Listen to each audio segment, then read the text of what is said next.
টাকা খুচরো ছিল না, একটা জল ফল কিনে টাকা খুচরো করালাম। কেন এখন অনেক আগেই 200 টাকা নিয়ে নিয়েছে ওনার বাবা, আগেই 200 টাকা আমার দিয়ে ঝেপে দিয়েছে।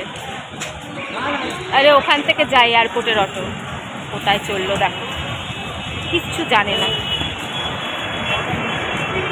রোদে চুলগুলো কিরকম কালার লাগছে দেখো, এবার এসেছে ঠিকঠাক কালার তেল লাগানোর পরে। বসে গেছি কাকুরহাটি থেকে এয়ারপোর্ট থেকে ডাইরেক্ট অটোতে, ওই বড় বড় অটোগুলো থাকে, কী বলে ওগুলোকে জানি না, তো ওই বড় বড় অটোগুলোতে ডাইরেক্ট দোকানে, ঝামেলা নেই কোনো।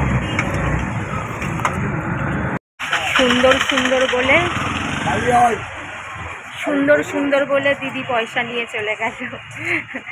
তা আমি তো আগেই 200 টাকা বুনোর বাবার কাছে দিয়ে রেখেছি, আমার কাছে আর খুচরো ছিল না, হয়েছে বুনোর বাবা দেবে। তা দিদি আমাকে আশীর্বাদ দিল, ওকে দিল না। এইটা যাবে দক্ষিণেশ্বর তো? বলে হ্যাঁ হ্যাঁ, কাকু খুব মুডে আছে, বলে হ্যাঁ হ্যাঁ সব যাবে। কি এ তো দরজা জানলা খিড়কি সব বন্ধ, এ তো দম আটকে মরবো। আরে ও দাদু, আরে কাকু, দাদু ডাকবো না কাকু ডাকবো? দাঁত নাই তো একটাও, অনেকটা বুনোর বাবার মতন দেখতে। এ তো দম ফম আটকে যাবে, দাদু যে ডাক বল, এটা নিচে চা খেয়ে বেড়াচ্ছে, আমিও চা খেয়ে আছি। নিজে চা খাচ্ছে আর চা খাচ্ছে আর সঙ্গে টা খাচ্ছে, আর আমি দেখে দেখে জ্বলছি। আমার শুরু করেছে হাত দিয়ে ফুটে ফুটে এখানে লেগেছিল, আমি বললাম এইসব করছে দেখো, ওই হাতে লুচি খাবে তরকারি খাবে, যেমন দেখি মুখটা দেখে। আমরা ফার্স্ট প্যাসেঞ্জার বসেই আছি, কেউ আর আসেও না। বৃষ্টি নেমে গেল, বৃষ্টিতে পুরো ভিজে পুড়ে দেখো, টাক স্নান হয়ে গেছি পুরো আমি।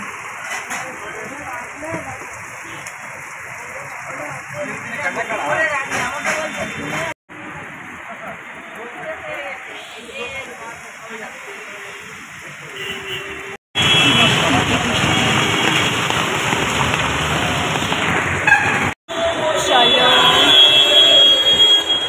উঠে পড়লাম। স্কাইওয়াকের চারিদিকে ব্যারিকেড দিয়ে এমন করেছে যে আস্তে আস্তেই আধা ভিজে যাবে মানুষ। চারিদিকে ব্যারিকেড দেওয়ার কী প্রয়োজন কে জানে।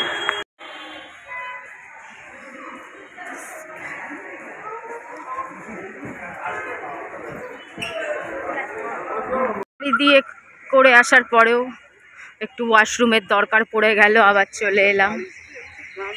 মায়ের মন্দিরের দর্শন করো, কেন ভেতরে তো নিয়ে যেতে দেবে না, এই বাজে নিয়ম করে ফেলেছে, আগে এরম ছিল না।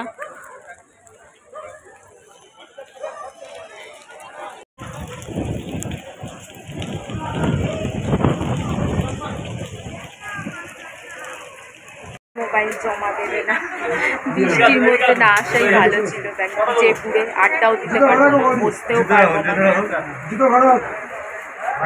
আর বুনোর বাবা আমায় রেখে এবার গেছে, আর আমি আলাদা গেছি, বুনোর বাবা আলাদা। কেন মোবাইল জমা দেবে না, কি করবে জমা না দিলে? আমি ওদের সামনে একটা কারণেই যেতে চাইছি না, প্রসাদ নিয়ে নিই, আমাকেও নিয়ে চলে যাক, কোনো অসুবিধা নেই, ছাতা নিয়ে চলে যাক, কিন্তু আবার একটা মাত্র ফোন, আমি গরিব মানুষ, ফোনটা নিয়ে না চলে যায়, ওর জন্য একটু দূরে দাঁড়িয়ে রয়েছি।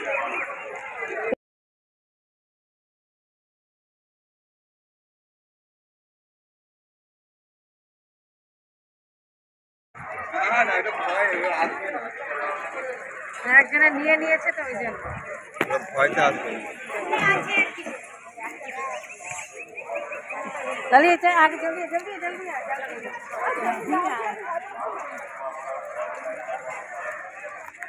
ভয় বলে ওদিক দিয়ে যাস না। আমি বলি তুই এত ভয় পাস কেন?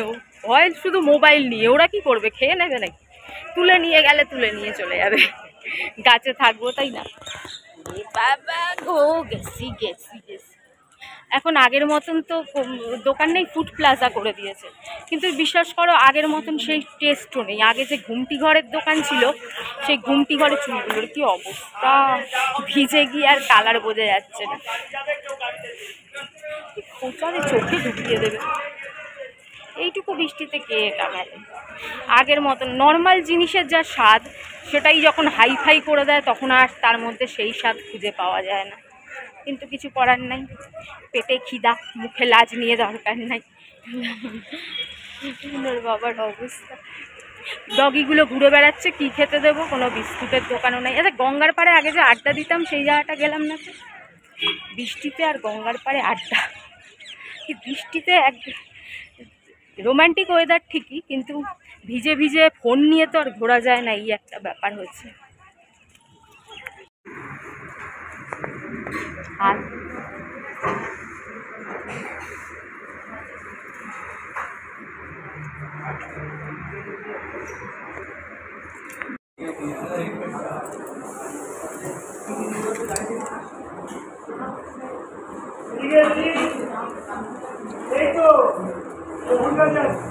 কচুরি, ছোলা ভাজা, ধোসা, ইডলি সব থেকে চা চিনি লেগে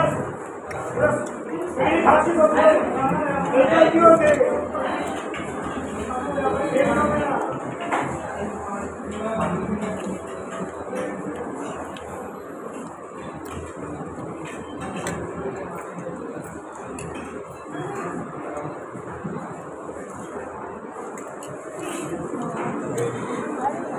গরমটা দেবে, ঠান্ডা দেবে, বলে গরম, গরমটা দেবে, ঠান্ডা দেবে, বলে লোকে পালাবে ঠান্ডা দেবে। আমি চা ঠান্ডা চাই, ওরা প্রচুর ঠান্ডা চাই, সব কিছুর দাম 4 পিস 50 টাকা, একটা রসগোল্লা 20 টাকা, 10 টাকা, 12 টাকা দিতে পারে। বন্ধুরা সবাই 10 টাকা 10 টাকা করে, আগে প্রসাদ নিতাম, শুধু প্রসাদের টাকা দিতে হতো, এখন জুতো রাখার জন্য আলাদা আবার বকশিস, আবার দোকানে খাবার দাবার করে তারপরে আবার সেটাও রেস্টুরেন্টের মতন টিপস। বাবা রে বাবা, এ তো মানে গরিবদের মারার প্ল্যানিং করেছে। গরিবের জন্য কিছু করা উচিত না গরিবদের মারার জন্য বন্দোবস্ত, বুঝতেই পারছি না। ফালতু লোক তোমরা তো বলো, বুনোর বাবার সাথে ঘোরো, রোম্যান্টিক বানাও, ভিডিও করলেও ঝগড়া, সবাই ভিডিও করছে, এমনকি মন্দিরের বাইরে গিয়ে জড়িয়ে ধরে সেলফি তুলছে। আর আমি ভিডিও করেছি, মুখটাকে কালো করে রেখেছে, একটুও হাসে না। এরকম মানুষের সাথে কে রোম্যান্টিক হবে বলো? জোর করে তো কাউকে রোম্যান্টিক করা যায় না, জোর করে কিছুই করা যায় না, করে কাউকে রোম্যান্টিক করা যায় না, জোর করে কাউকে ভালোবাসানো শেখানো যায় না। এ মানুষ কোনোদিনও শুধরাবার না, একা একা হাঁটছে। ম্যাজিক গাড়ি বলে তো, আগে তো এখানে দাঁড়িয়ে থাকতো, এখন আর ওই সিস্টেম নেই, এখন গাড়ি খুব কমে গেছে, একটাও গাড়ি নেই এখন। ওই চালু বাস নয়, যদি কোনো ম্যাজিক গাড়ি চালু যায় তাহলে সেখান থেকে যেতে হবে, কিন্তু দাঁড়িয়ে আর মানে কেউ দাঁড়িয়ে থাকে না, আগে যেরকম দাঁড়িয়ে থাকতো সেরকম আর দাঁড়িয়ে কেউ থাকছে না। তো কী করবো, আমরাই দাঁড়িয়ে থাকি, কোন বাসে করে না যেতে হয় শেষমেশ। সিস্টেম এত খারাপ হয়ে গেল কী করে বুঝতে পারছি না, আগে এরকম সিস্টেম ছিল। এর জন্য বলে পুরনো জিনিসই ভালো, ওল্ড ইজ গোল্ড, সব কিছু পুরনো ভালো ছিল, নতুন সব খারাপ হয়ে গেছে। পুরো এসি বাসে উঠে পড়ছি, এসি বাস, এই ঠান্ডায় এসি বাসের দরকার লাগতো না, তাও এসি বাসে উঠে পড়ছি।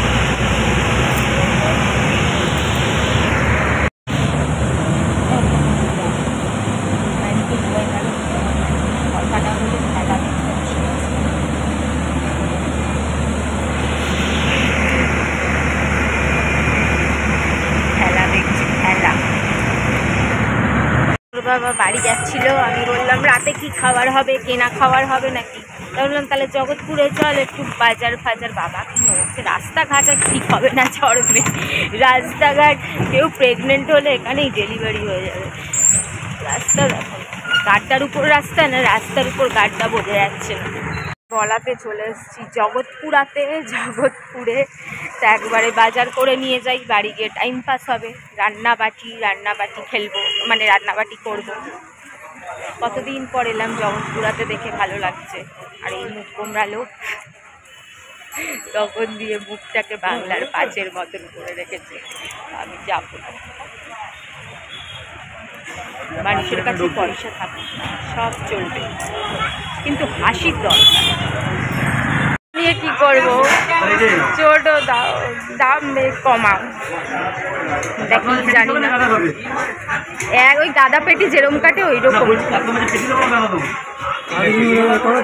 আগে ওইটা দেখে নিক মাছটা, যদি খেতে পারে, ও যদি খেতে পারে তাহলে ওই খাবে। সাদা, যতবার ইলিশ মাছ আনতে গেছে ইলিশ মাছের জায়গায় কি মাছ দিয়ে দিয়েছে খেতে পারি না, খয়রা মাছের মতন।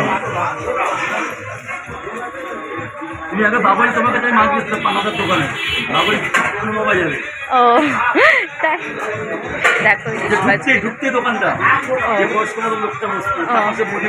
হ্যাঁ হ্যাঁ, এটা 800 আর ওটা 1000 করে, ওটা 1000 টাকা, এটা 800 করে। তো আমি 800 টাকারটা, দেখো মাছটা কিরকম, এই দেখো মাছটা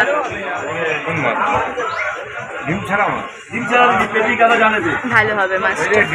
এটার দাম হয়েছে 570 টাকা, 570। এবার দেখি বুনোর বাবা কত দেয়, আমি কত দেখি।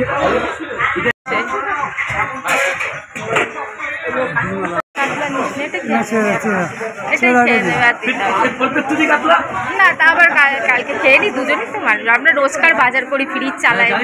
দোকানের মাছালাও লাইন মারছে, তো কি করবো বলো, কি করব, বৌদি হওয়া অনেক চালা, বৌদিদের সাথে সবাই এরমই করে। ছোট ছোট দেওররা একটু ইয়ার্কি মারবে, ফাজলামো মারবে, তাতে রাগ করার কিছু নেই। এবার নেব বেগুন, বেগুন আর কাঁচা লঙ্কা দিয়ে পাতলা ঝোল, আর ভালো হলে, হ্যাঁ আর ভালো হলে বলেছি আবার, বলেছে বৌদি আবার আসবে। আমি বলি সর্বনাশ করেছে, কোচে বউ মরে যাচ্ছে। প্রসাদটা নিলেই ভালো হতো বন্ধুরা, 51 টাকায় অনেকগুলো দিয়ে দিয়েছে। ওরা আবার দেবেও না, ওরা আবার 20 টাকায় দিতে, ওদের গল্প হচ্ছে 150, যত বাড়িয়ে বলতে পারে আর কি। দেখো কতগুলো প্রসাদ, আর এই চিনি কাটা প্রসাদ তো খাওয়াই যায় না। আর আমাদের এখানে কেউ দেওয়ার মতন কোনো, কাউকে দেওয়ার মতনও নেই। অর্ধেক গলে যাবে, একদিন হাওয়া লাগবে, পরের দিন আর খাওয়াই যাবে না। বললাম বাদরগুলোকে দিয়ে দিতে, ওনার বাবা তো ভয়েই আর ধারের কাছে ঘেঁষলো না। আর আমিও কথা বলতে বলতে আর খেয়াল করিনি, অন্যদিকে চলে গেছি, খাওয়ার দিকে ভুলে গেছি।